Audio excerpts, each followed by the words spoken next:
नमस्कार, news world के खास कार्यक्रम इनसाइड राजतंत्र में आपका स्वागत है। मैं हूं उमेश निगम। इनसाइड राजतंत्र में हम बात करेंगे राजनीति और ब्यूरोक्रेसी के फैसलों की इनसाइड जानकारी की। खुलासा करेंगे कि आखिर इन फैसलों के अंदर के कारण क्या हैं। तो शुरू करते हैं खबरों की इनसाइड स्टोरी का सिलसिला।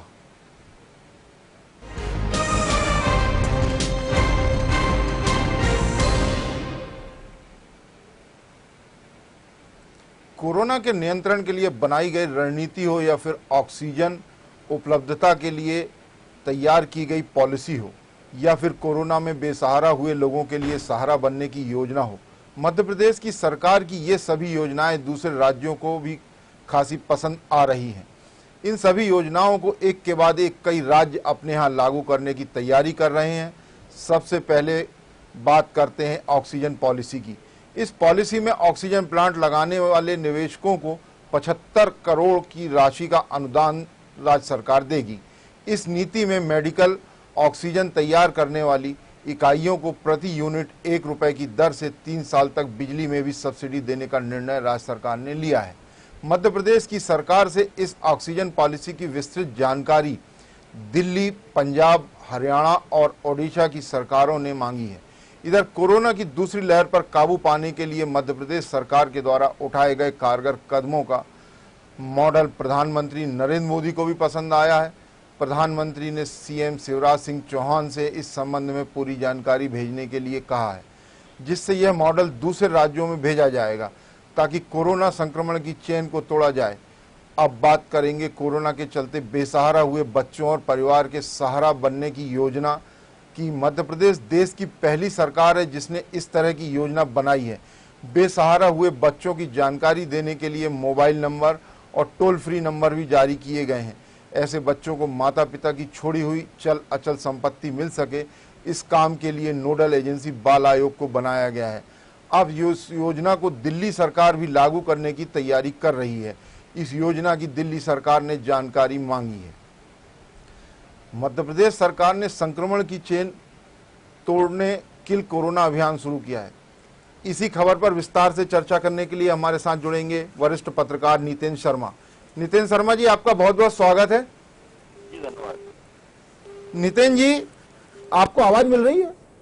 हाँ जी, मिल रही है। ये मध्य प्रदेश सरकार की जो कई योजनाएं मध्य प्रदेश सरकार ने ये कोरोना काल में संक्रमण को रोकने के लिए या गरीबों जो बेसहारा हुए उनकी मदद के लिए बनाई। इधर ऑक्सीजन की किल्लत हुई थी, जब ऑक्सीजन के लिए भी राज्य सरकार ने एक कारगर योजना बनाई जिसको 4 राज्यों ने जानकारी मांगी है। तो ये सब जो राज्य सरकार की योजनाएं बनाई जा रही हैं, इसको आप किस तरह से देखते हैं जो दूसरे राज्य भी पसंद कर रहे हैं?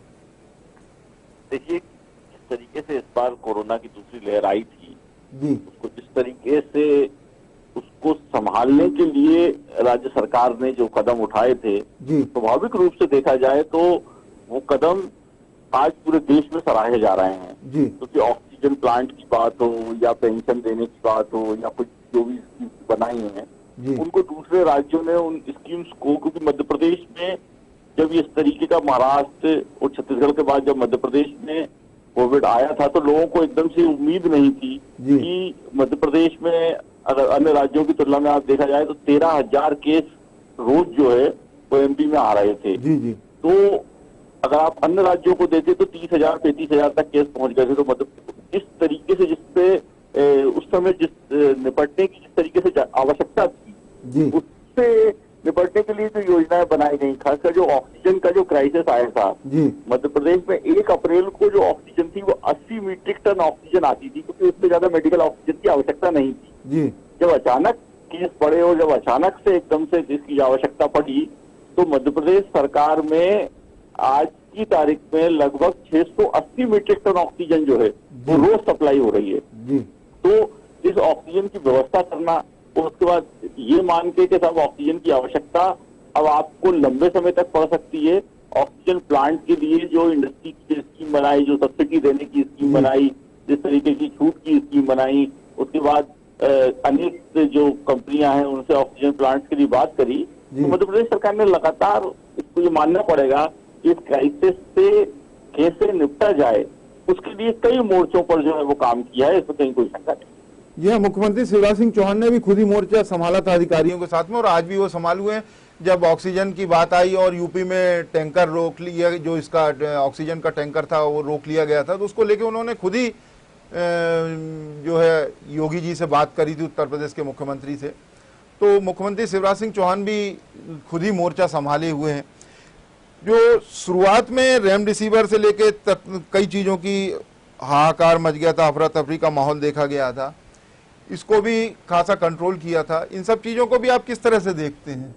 देखिए, यदि एक एक चीज की बात की जाए तो केवल ऑक्सीजन हो, रेमडेसिविर या जो भी हो, एक साल से यदि कोई मुख्यमंत्री देश में है जो लगातार कोविड की समीक्षा कर रहे हैं तो केवल शिवराज सिंह चौहान है। जी जी। जो लगातार पिछले एक साल से, आप हमेशा सुनते होंगे कि हर 2-4 दिन में, क्योंकि बीच में पहले उन्होंने लगातार समीक्षा करते थे, फिर कोविड कम हो गया था तो उसको 2-3 दिन में अंतराल में करते थे, और वापस जो सेकंड वेव आई तो अप्रैल से ही वो लगातार हर जिले की समीक्षा कर रहे हैं। कहाँ, मतलब जिसको ये कहें कि आज की तारीख में शायद मैं मानता हूं कि उनको टिप्स पे याद है कि किस जिले में ऑक्सीजन की क्या रिक्वायरमेंट है, किस जिले को ऑक्सीजन की कितनी जरूरत है, कहाँ क्या स्थिति है। तो वो सारी चीजें, इसमें कहीं कोई शंका नहीं है कि उन्होंने खुद ने पूरी कमान, पूरी मॉनिटरिंग अपने हिसाब से कर रहे हैं, खुद कर रहे हैं। उनके नीचे उन्होंने पूरी की पूरी एक चेन बनाई है। मंत्रियों को प्रभार वाले जिले दिए हैं, सीनियर ऑफिसर्स के पास प्रभार वाले जिले हैं, उसके बाद क्राइसिस मैनेजमेंट कमेटी बनाई हुई है, लेकिन वो हर चीज को खुद देख रहे हैं। ऐसा नहीं है कि किसी के भरोसे कोई चीज उन्होंने छोड़ रखी हो, इसमें कहीं कोई शंका नहीं है कि वो डेली, अभी आप देख रहे हैं कि शायद देश में एकमात्र मुख्यमंत्री हैं जो संभागवार संभाग में जाके समीक्षा शुरू कर दी है। मतलब इसको अगर यहाँ बैठ के अकेले से भी नहीं है। अब आज वो उज्जैन में है, उससे पहले ग्वालियर वो होकर आए हैं, उससे पहले जो है वो जबलपुर होकर आए थे। तो इसको यदि आप उसमें देखें तो एक एक चीज पर ये, और यही शायद शिवराज सिंह चौहान की विशेषता है कि वो क्राइसिस के लिए ही बने हुए हैं कि जब भी कोई इस तरह का संकट कभी आ जाए तो उसको बहुत अच्छे से संभालते हैं। तो वो क्राइसिस को संभालने में अद्भुत उनकी क्षमता है। वो मास्टरी है उनकी उसमें। अगर कभी आप देखें, चाहे वो ओला पाला गिरा हो या फिर कभी कोई और ऐसी स्थिति रही हो, चाहे वो आप याद करें कि पेटलाबाद में एक बार जो है जब वो पटाखे वाली विस्फोट हुआ था, तो ऐसा कभी कोई वो नहीं है कि वो मोर्चा जब आता है, जब कोई ऐसी अवसर आता है तो वो मोर्चे से पीछे हटने वाले नेताओं में से नहीं है, वो उससे लड़ने वाले नेताओं में से है। और इसको कोविड में जो है वो फर्स्ट वेव में भी और सेकंड वेव में भी ये लगातार देखा गया कि मध्य प्रदेश में जिस तरीके से, आज ये बात सही है कि जिसका जो भी नुकसान हुआ है या जिसका जो अपना गया है वो हालांकि बहुत बड़ी क्षति है, लेकिन मध्य प्रदेश सरकार ने अपनी ओर से अगर देखा जाए तो फिर भी इस कोविड को काफी उसमें संभाल लिया। मतलब वरना जो है बाकी अगर आप अन्य राज्यों की स्थिति देखें तो उनमें कहीं ज्यादा केस है, कहीं ज्यादा स्थिति। नितिन जी, ग्रामीण क्षेत्रों में जो अब कोरोना का संक्रमण बढ़ रहा है उसकी रोकथाम के लिए जो मध्य प्रदेश सरकार कदम उठा रही है, रणनीति बनाई है, घर घर सर्वे भी करा रही, तो इसको आप संतोषजनक कह सकते हैं? देखिए, हमारे यहाँ एक समस्या है कि ग्रामीण क्षेत्र में जो मूलभूत स्वास्थ्य समस्याएं हैं वो हमेशा से खराब है। मतलब मध्य प्रदेश की बात नहीं कर रहा हूँ, पूरी कंट्री की बात कर रहा हूँ कि ग्रामीण क्षेत्र में, और उसका एक बड़ा कारण ये रहा कि आपको इलाज के लिए बेसिक इंफ्रास्ट्रक्चर के साथ साथ डॉक्टर्स की आवश्यकता होती है।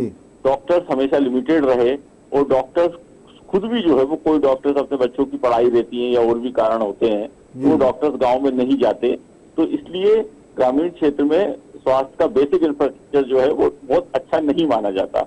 लेकिन इसीलिए वहां पर जो, जिसे हम झोला छाप डॉक्टर बोलते हैं, बंगाली डॉक्टर होते हैं, गांव वाले उन्हीं के भरोसे रहते हैं। गांव वालों के साथ एक प्रॉब्लम होती है, ग्रामीण क्षेत्र के लोगों के साथ उनके कुछ मिथक भी चलते हैं। जैसे वो शहर के व्यक्ति के इलाज कराने के लिए उतने तत्पर नहीं होते, वो कुछ चीजों को जड़ी बूटी से ठीक करते हैं, कुछ चीजों को अपने स्तर पर ठीक करते रहते हैं। तो उनको समझा पाना, उनको मना पाना और उनको इस चीज के लिए तैयार कर पाना कि आपको जो चीज बीमारी है वो कोविड के सिम्टम है और उसके लिए आपको टेस्ट कराना पड़ेगा, या आपको कोविड ना हो इसके लिए आपको वैक्सीन लगवाना पड़ेगा, मेरे हिसाब से बहुत आसान काम नहीं है। और इसीलिए सरकार जो है वो इसमें ग्रामीण क्षेत्र के लोगों के जरिए ही गांव वालों तक पहुंचने का काम कर रही है, क्योंकि गांव में जो पटवारी होता है, जी, जो चौकीदार होता है, आंगनवाड़ी कार्यकर्ता होती है, इनको आशा बारीकी कार्यकर्ता होती है, जानकारी होती है हर जगह की इनको ग्रामीण ही क्षेत्र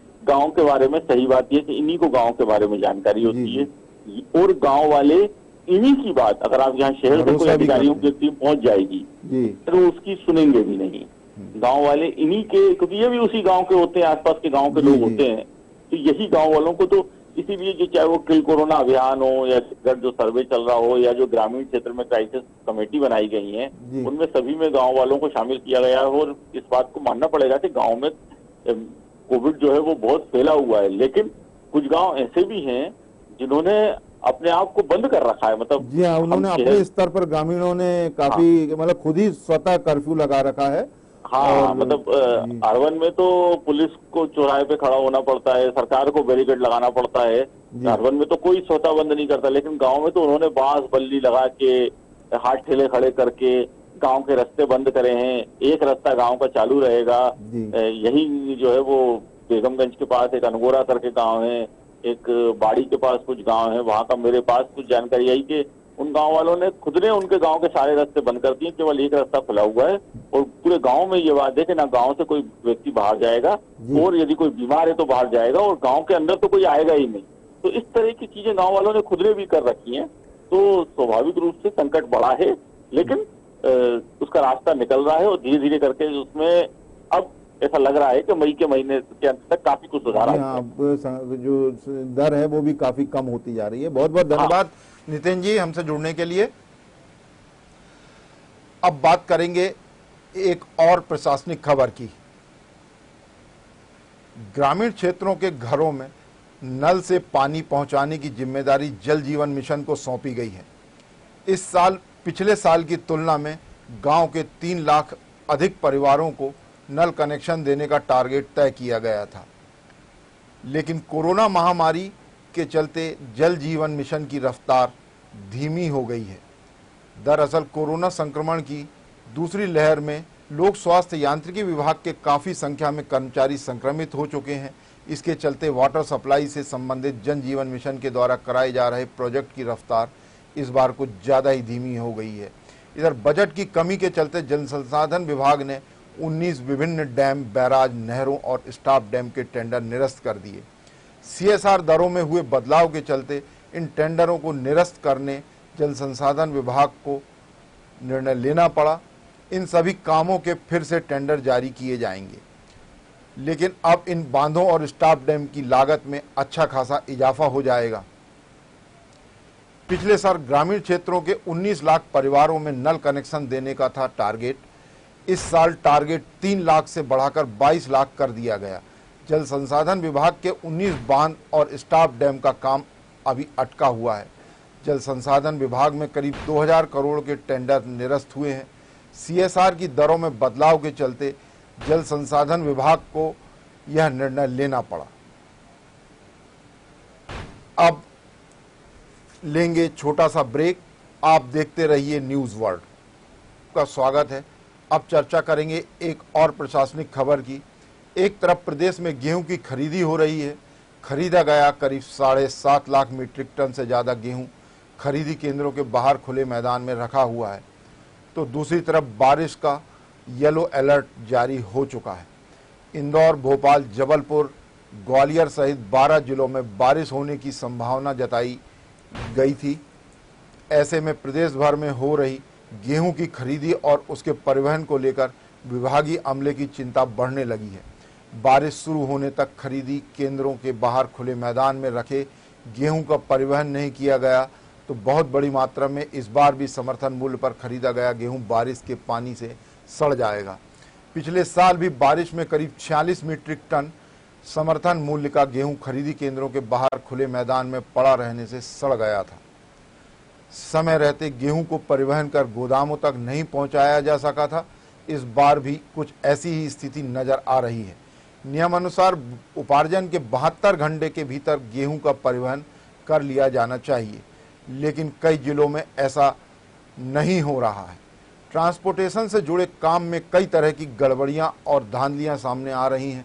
कहीं पर गेहूं रखने के लिए ज़्यादा पुराने और फटे बारदाने भेज दिए गए हैं, तो कुछ जिलों में उपज को खरीदी केंद्रों से 50 किलोमीटर दूर भेजा जा रहा है। 7.5 लाख टन गेहूं खरीदी केंद्रों के बाहर पड़ा हुआ है। नागरिक आपूर्ति निगम खुले में रखे गेहूं का नहीं करवा पा रहा है परिवहन। बारिश के चलते इस बार भी भारी मात्रा में गेहूं सड़ने की जताई जा रही है आशंका। सबसे ज़्यादा खतरा होशंगाबाद, उज्जैन, जबलपुर, सिवनी, सतना, छिंदवाड़ा, कटनी में है। दतिया, रीवा, पन्ना, दमोह, अशोकनगर, हरदा, इंदौर, सीहोर जिले में भी खतरा मंडरा रहा है। पिछले साल सड़ा था 46,000 टन गेहूं। शराब व्यवसायियों ने इस गेहूं को खरीदा था। अब बात करेंगे खास सेगमेंट चलते चलते की, जिसमें राजनीति या ब्यूरोक्रेसी के क्षेत्र में चर्चित प्रसंग की बात की जाती है। तो आज ब्यूरोक्रेसी से जुड़ा एक प्रसंग खासा चर्चा का विषय बना हुआ है।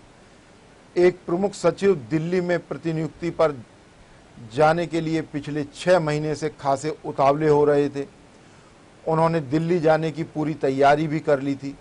दिल्ली में रहने का ठिकाना भी ढूंढ लिया था और उस ठिकाने के लिए भोपाल में ही जुगाड़ से पर्दे भी सिलवा लिए थे। इतना ही नहीं, इन साहब के उतावलेपन को देखकर सरकार ने भी यह सोचकर कि आदेश आने ही वाला होगा, इसलिए इनके विभाग में एक और प्रमुख सचिव की पदस्थापना कर दी। लंबे समय तक इस विभाग में 2-2 प्रमुख सचिव स्तर के अधिकारी पदस्थ रहे, लेकिन दिल्ली से बुलावा ही नहीं आ रहा था। साहब आदेश का इंतजार करते करते खासे मायूस हो रहे थे। इधर दूसरे प्रमुख सचिव यह सोचकर परेशान थे कि आदेश जाने कब आएगा और विभाग की कमान उनके हाथ में आएगी। कोरोना काल में उन्हें उम्मीद नहीं थी कि दिल्ली से बुलावा आएगा। लोग साहब की बेकरारी को देखकर कहने लगे थे कि दिल्ली अभी दूर है। फिर अचानक 4 दिन पहले दिल्ली से बुलावा आ गया। आखिर दोनों प्रमुख सचिव की इंतजार की घड़ियां समाप्त हुई। एक दिल्ली जाएंगे तो दूसरे के हाथ में विभाग की कमान आएगी। इनसाइड राजतंत्र में आज बस इतना ही। कल फिर मिलेंगे राजनीति और ब्यूरोक्रेसी के कुछ नए फैसलों की इनसाइड स्टोरी के साथ।